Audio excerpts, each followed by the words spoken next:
prontos, lavados e remidos, que vai ter que sim dar jeitinho daqui, dar um jeitinho dali, vai ter que baixar a cabeça para A, baixar a cabeça para B, vai ter que fazer as coisas conforme o governo não está mandando. A gente vai ter que andar com medo na mão do ciclano, do meu Deus. Vai nada, Satanás. Somos a igreja de Cristo Jesus e jamais nos entregaremos, de maneira alguma nos corromperemos, não nos venderemos. A Unadec veio hoje para buscar, não se corromper nem se entregar a esse sistema falido e montando. É a igreja que está na possessão do ataque. A Bíblia diz: as portas do inferno não prevalecerão contra nós. Pode armar o esquema, pode juntar com o ciclano Beltrano, a igreja prospera. Você tem alguém comigo nessa mensagem? Abra a boca para adorar.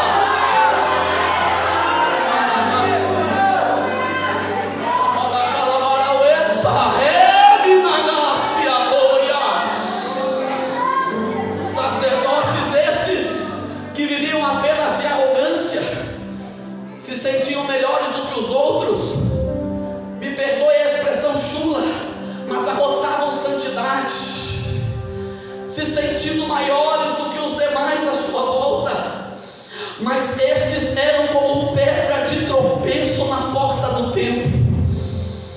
Pensa num povo que se corrompeu, eram estes sacerdotes, para que tenhamos uma ideia do tamanho desta corrupção. A Bíblia diz em 1 Samuel capítulo 2, Eli é o sumo sacerdote, 2 filhos, Ofni, e veja a Bíblia que é outra coisa, irmãos, Ofni e Finéias. A Bíblia relata que Ofni dormia com as mulheres do templo. Flávio José, historiador e também sacerdote no primeiro século, ele diz que estes Ofni e Finéias andavam com uma queixada de jumento e quebravam o joelho de profetas que se levantavam para profetizar contra o templo naqueles dias. No capítulo 2 de 1 Samuel, a Bíblia diz que Eli é confrontado pelo profeta, que o profeta pregou, pastor, dizendo: Eli, teus filhos são corruptos, adúlteros e mentirosos, roubam a oferta do Senhor. Eles tinham um garfo em que roubavam uma parte maior do que era deposta para eles, roubavam a casa de Deus. Os que traziam ofertas, os animais que eram trazidos, o cordeiro, a ovelha, o boi ou as pombas, conforme era a bênção monetária sobre aquele que trazia para sacrificar, assim eles o faziam. E estando eles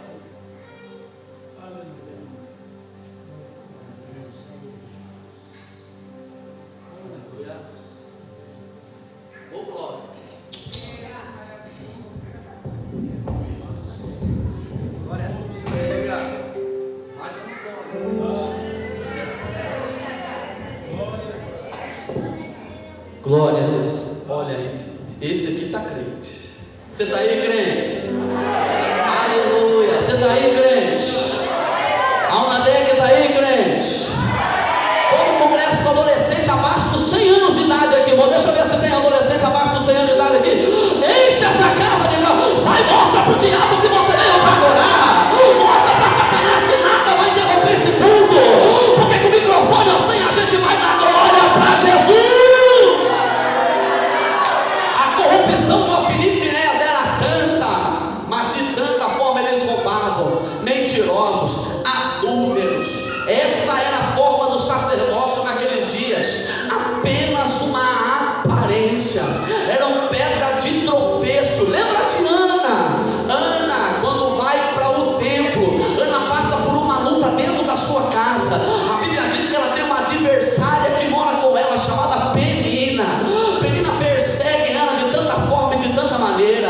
Dentro da própria casa ela enfrenta uma luta para ir para o culto, mas ela não deixa que as lutas sejam maiores que a vontade dela de entrar no templo, agradecer, honrar e bendizer a Jesus. Ana vai para o templo, mas lembrando, Ana é do período contemporâneo de Ofni e Finéias. Ofni e Finéias não podia haver uma mulher chegando no templo, porque logo mirava aquele zoião para cima dela, e Ana não deixava. Por mais que os problemas dentro da própria casa tentassem lhe tirar da presença de Deus, mesmo assim ela ia para o culto.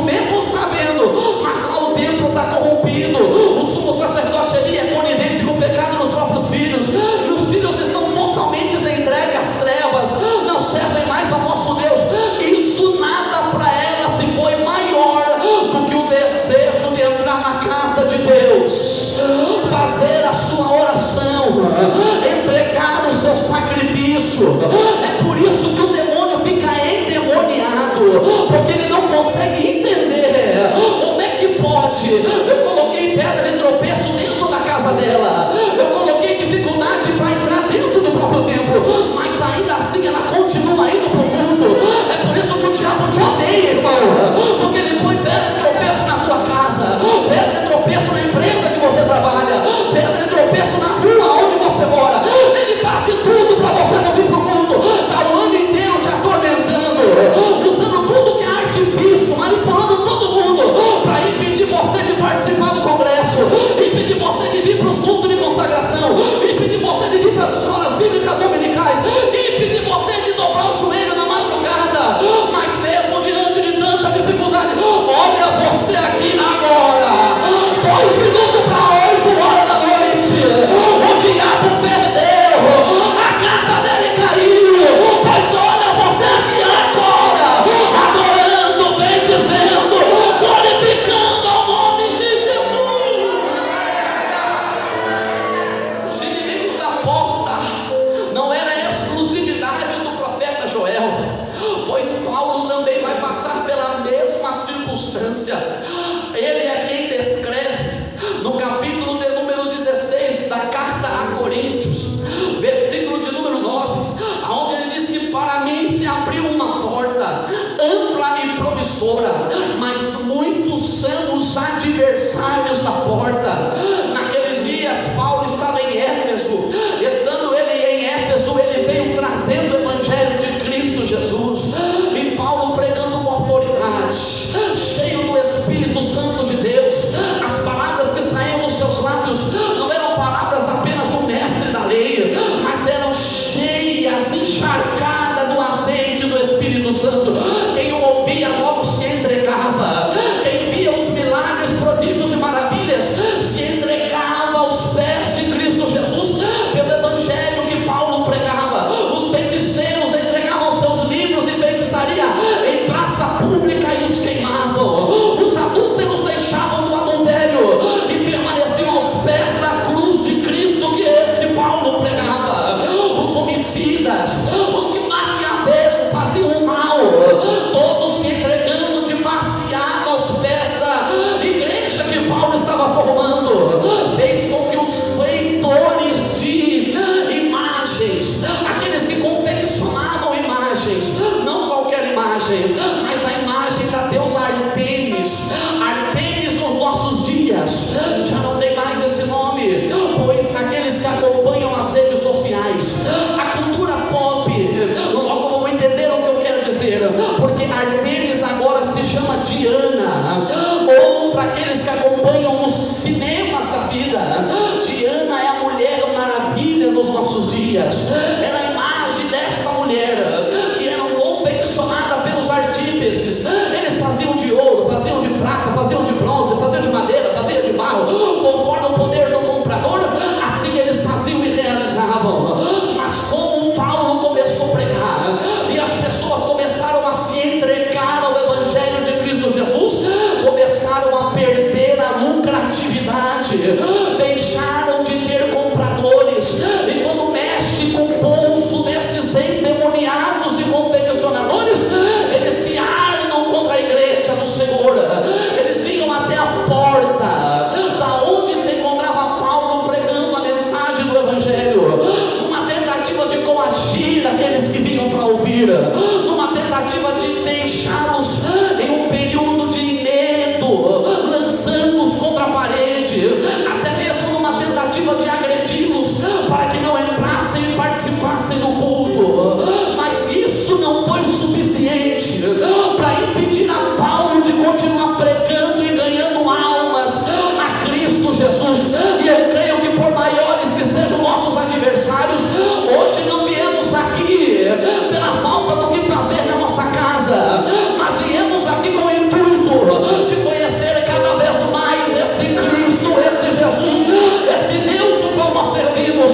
Porque, irmãos, os inimigos hoje já não ficam mais na porta esperando a gente chegar. É Jesus que disse que o joio foi lançado no meio do trigo. Participam juntamente conosco, entram dentro do templo juntamente conosco. Quem é que nunca ouviu uma expressão: eu para ser igual um cicrano, para ser crente igual fulano. Eu é que não vou na igreja.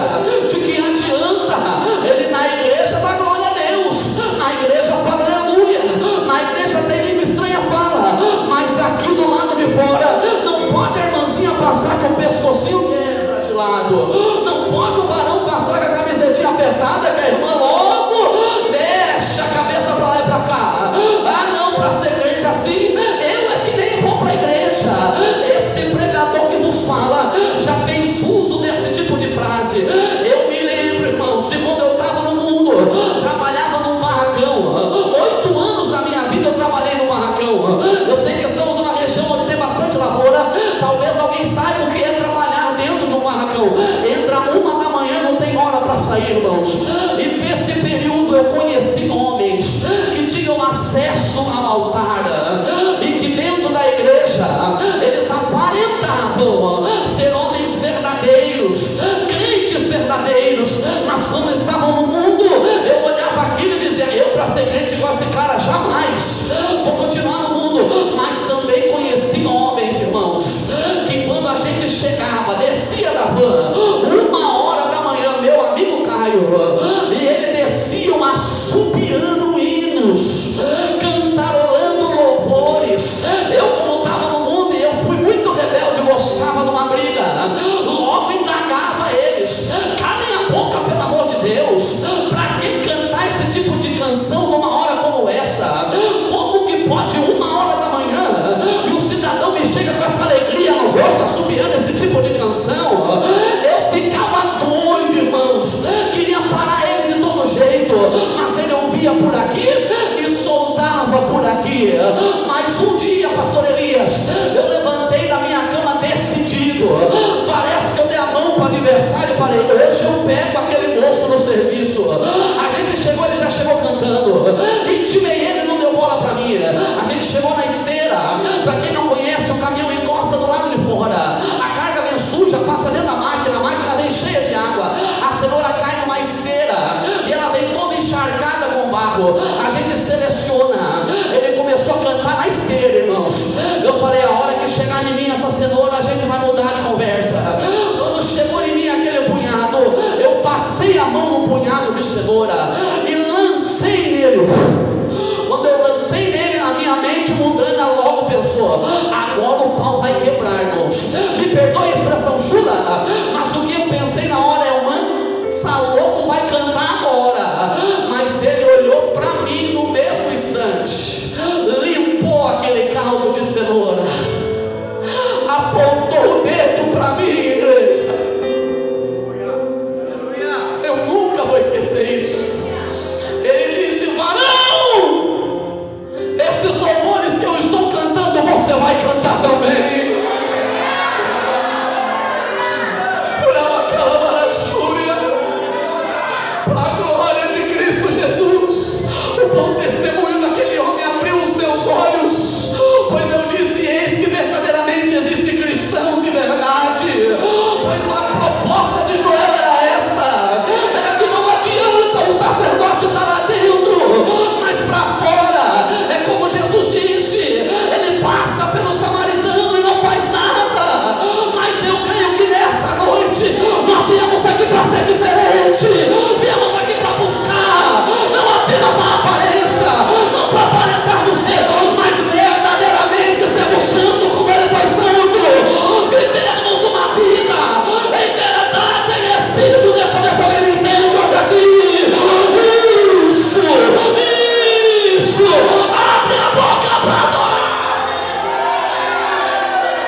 causa das atitudes do povo.